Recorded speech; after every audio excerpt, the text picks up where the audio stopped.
Aloha, I am Hawaiian Libra and I am doing a celebrity reading. I believe this is celebrity reading 21. It is Dolores ORiorden. Dolores ORiorden. Yeah, she was a vocal singer for the Cranberries. She passed away several years ago, I believe.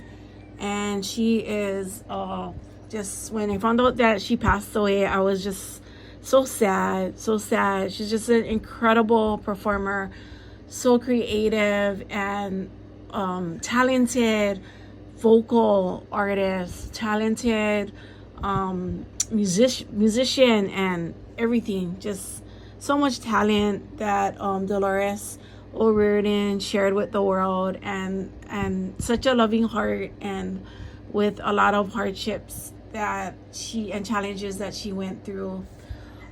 So I'm gonna start with some notes that I have. Don't mind my handwriting. So right here, yeah, her full name was Dolores Mary ORiorden, Irish musician from Ireland, Limerick, I believe, Limerick. And so she was born on September 6, 1971. Her sun sign is a Virgo and her moon is in Aries. So I didn't go through her full natal chart. I just went through her sun and moon, and she on Astro Theme. But if you wanted to know her full natal chart, you just go and Google it, natal chart of Dolores ORiorden. So because I'm going to talk a lot, I'm going to do a reading not about her but about what the collective can learn from her talents, and in any areas of your life. Like, what can we take from the life of Dolores ORiorden, who just inspired everyone? Yeah, what can we learn from it in a respectful way? Yeah. So she was a lead vocalist and lyricist of the alternative rock group, the band, the Cranberries. Yeah. So she was known. So I got this information from Wikipedia.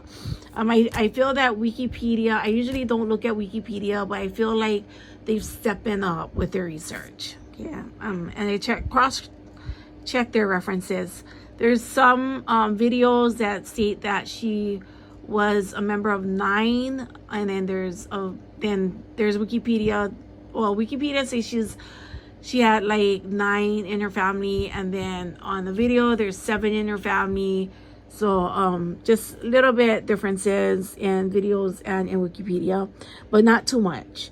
Yeah, so she was known for her like, she had like this one of a kind yodel and this voice that was mesmerizing, like a soprano kind of voice. It just different and real interesting, and got everybody magnetizing and got everybody's attention. Yeah.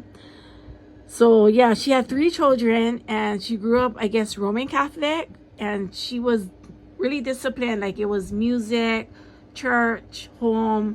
She sang in the choir, and that's what, that was her life in Ireland. Yeah. She had a hard life. She had experienced sexual abuse at a young age, which later led to, and also her sister burned down the house, but some of her trauma led to some of the decisions she made in her adult life, because there were trauma memories coming back. Yeah. And that's probably how, when she wrote, I guess that's what was her saving grace. Probably when the band split, that was pretty hard and traumatic for her. 1990, she joined the Cranberries, and then 1993, they had a hit called Everyone Else Is Doing It, Why Can't We? 1996, To the Faithful departed. No Need to Argue, 1994, then Bury the Hatchet, 1999. And in the 90s, when they were making all these hits, that's when I was in high school and early college. Wake Up and Smell the Coffee, that's another one. Are You Listening, 2007. No Baggage Roses, 2012. She was also the judge on The Voice, the Ireland Voice. 2014, Dark was another hit. 2017, something else. She struggled with depression. She was diagnosed with bipolar depression. In June 2018, she died from drowning due to alcohol intoxication. In 2019, the Cranberries wrote a song called In the End. She did, after they split, they did have a reunion, and it was said to be successful. Her early life, she was born in Ballybricken. She was the youngest of 9 children, according to Wikipedia. Her father was Terence Patrick. He was a farm laborer, but later on a motorcycle bike accident, it led him to have brain damage. So that must have been pretty tough. 5 years old, the principal took her to the 6th grade class, made her sit on a desk and sing for them. She knew traditional Irish music, and that there's something about Native Hawaiians, Kanaka Maoli Oiwi in Hawaii, and something about people in Ireland, like something to do with that Celtic traditions, like that old Celtic traditions, and there's just a connection. I can't describe it. But it's just a feeling and a strong intuition that I have. And also like how they were fighting for independence away from England. That's, Hawaii had their share of fighting for their own independence as well before the overthrow. At the age of 12, she said she would be a rock star, and her dream did come true. She learned piano at age 17. She learned how to play the guitar after that. Then in secondary school, she had her first boyfriend named Mike O'Mahony. And she would, she won every song contest every year. At age 18, she ran away from home with her boyfriend. And then in July 1997, she married, not her first boyfriend, but she married Don Baten, the former tour manager of Duran Duran. 2014, she split from Burton, moved to New York City, and in 2014, she had like some kind of conflict. She was going through her depression, and she became physical on an airplane, but the judge later on had her apologize to whoever she hurt and pay a sum of $7,000 to each victim that she hurt. And she also got the help that she needed. Towards the end, her partner was Ole Korinsky. Her first husband of her 3 kids was from Canada. In 2017, she bought a house in Limerick, and in 2006, she was one of 10 wealthiest women in Ireland. So she was also a great advocate for the Chernobyl children. She was very charitable, very generous, and giving to charities. She dedicated and wrote and recorded the song Time is Ticking in 2002 to aid the Chernobyl children that was affected by the nuclear radiation. And very generous. She gave aid to Chernobyl children victims. Her charities also include homelessness and Ireland charities that needed attention. So just a beautiful, beautiful, talented and human being. We still listen to her songs. We still can, like Zombies, that song, I can relate to that song. All her songs, I pretty much can relate to it. And so there's just some kind of parallel similarities between Ireland and Hawaii. Okay, so let's start with the reading. Okay, so we got the Ace of Diamonds, King Kamehameha, the 8 of Hearts, and the 3 of Spades. So I wanted to mention that a lot of missionaries also came from Ireland. A lot of voyages from Ireland to Hawaii as well came here. A lot of trading during that time, but I think I just wanted to bring that up because I saw Kamehameha, and Kamehameha was also a man of trading with the Europeans and with China. I see this diamond, this heart, and this 3, and I just felt like she had so much to teach us. Dolores had so much to teach us, and a lot. I read that one of her heartbreak was when one of the men that she loved went and joined the military, and I feel like she wrote about real life experiences that happened in her life and what she saw in her environment, and that was her love and her focus and things that kept her sane, and that was what helped her advance, was all these challenges, these love stories, these love stories, sometimes a political environment that she saw in her own worldview is what she wrote about. And then you have these colors. Alani is orange, Holu is purple, La and Kelepona. I feel like she was just colorful in her communication to others. I mean, Irish people, they have this accent, this really cool accent, very like you can tell the difference between their accent and the English accent, Australian accent right off the back, right? So she had this colorful language and this way of communicating with the world, and it lit up and inspired people. And I feel that that's what these cards are representing. And next one is the Empress. There was a quote that she said in one of the videos, and I might leave it in the information or in the comments, but there was this quote that she said that her mom or in her family or in her community, like, boys didn't really have to. She felt that her mom paid attention to the boys more than the girls. Like, boys could just sit down and look nice and not really didn't have to do anything, or women in her community had to sing or have some kind of talent to be recognized and to be known and to get your attention.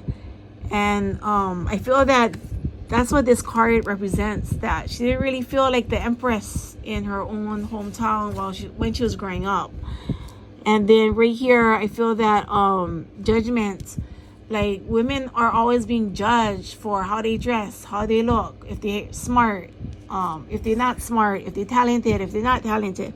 We're always being looked at about how we dress, how our eyelashes are, how we clean, how we look after our children, so forth. 4 of Pentacles. I feel like she's trying to leave some sadness behind. And I feel like she didn't feel safe all the time. Like, singing made her feel safe, and playing music made her feel safe.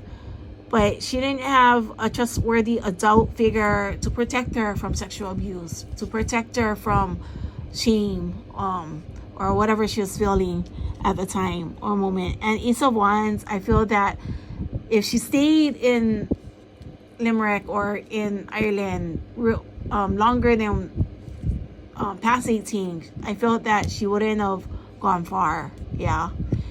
And it was just like all this negativity there was like, oh, you're gonna be a school teacher and you're gonna kind of like oppression over here. But no offense to the family if you're watching this. I mean, we all want our children, to be fair, we always want our children to be close to us.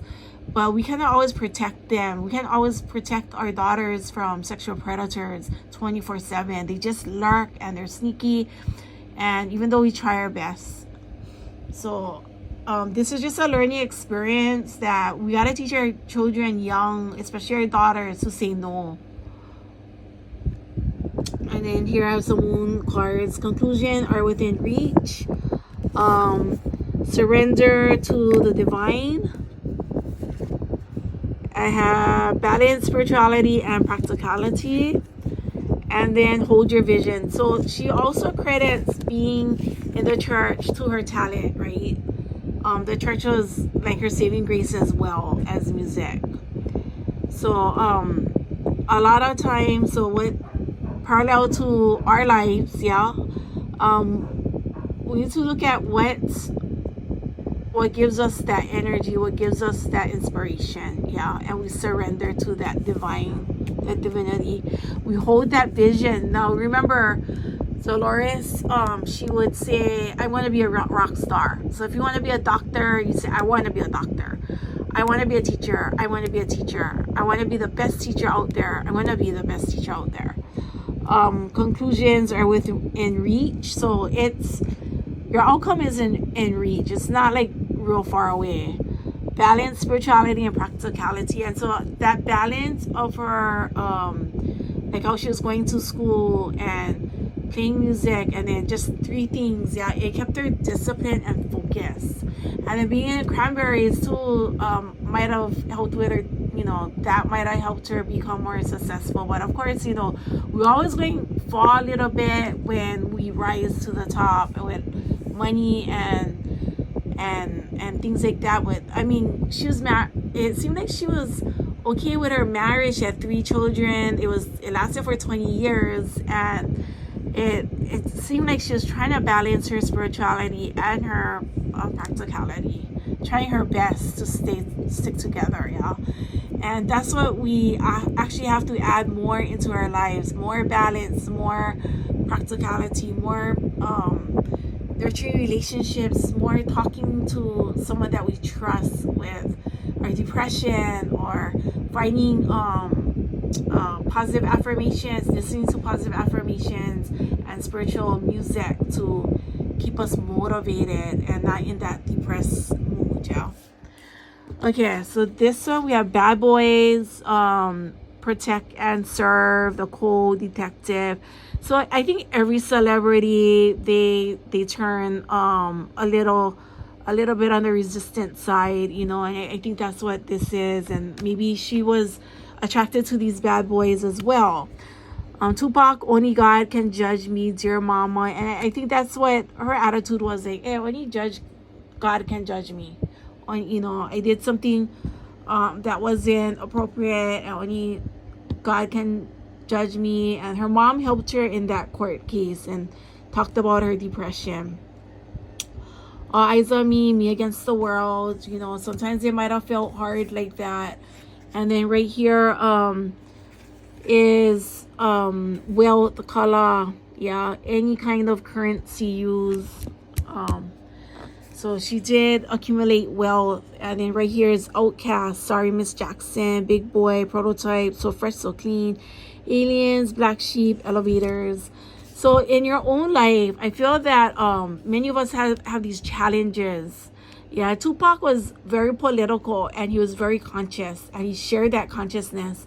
And some of us do share these consciousness, and have had this gone through crime together, and or have, you know, maybe on the other side of crime, maybe are policing people, you know, at the same time. And not really, like, I'm not talking about legal police, but maybe policing people in how to act, how to speak, or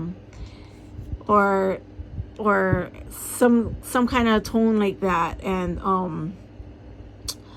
I think that's the environment that some of us are going through. And then this money thing, like, it all, like, is connected to money, like our talents. How do we use our talents to get more money, you know? How to outcast, you know, where it says black sheep, how some people want us to be the black sheep and don't want us to climb that ladder, don't want us to make this money, but we start to resist like Bad Boys and Tupac, and we get that money as we may be seen as outcasts. And then and I don't think that Dolores felt like a outcast in her own family. You know, I think maybe during her teenage years, you know, when she left, maybe the parents had some kind of resentment, but maybe later on they saw, you know, I live my dreams. Yeah, I'm living my dreams. Okay, so every dark night must turn into a bright new morning. So yeah, so each challenge turns really bright, and with Dolores' passing, we still remember her. People, her charities still remember her, and we still listen to her songs. That makes her immortal. And then the universe has something very special in store for me, and it has something. The universe has something special for all of you. The universe has a special gift for all of you. Just remember that. Everything happens according to divine timing for the best results. Okay, everything happens according to divine timing for the best results. We just have to trust that. Yeah, nothing is impossible for the heart. Love will always find a way. Nothing is impossible for the heart. Love will always find a way. Love will always find a way in your life to come to you, and you're gonna feel it, and you're gonna feel that love, and it's gonna inhale and intoxicate you. Okay, I just felt that that's what Dolores left for all of us. I feel that she left in her song, she left messages in her song. Dolores ORiorden left messages in her song for us. She also left inspiration for us to follow. Like if you listen to Zombie, yeah, it really, to me, it really talks about how these bombs and these nuclear weapons, how they destroy us. I mean, in my perception, yeah. And Hawaii has always been a bombing target for the U.S. military, and they don't clean up their rubbish. And so I can relate to that song. I mean other songs like Dreams, Ode to My Father, that one as well, is like a heartstring, like pulls at your heartstring.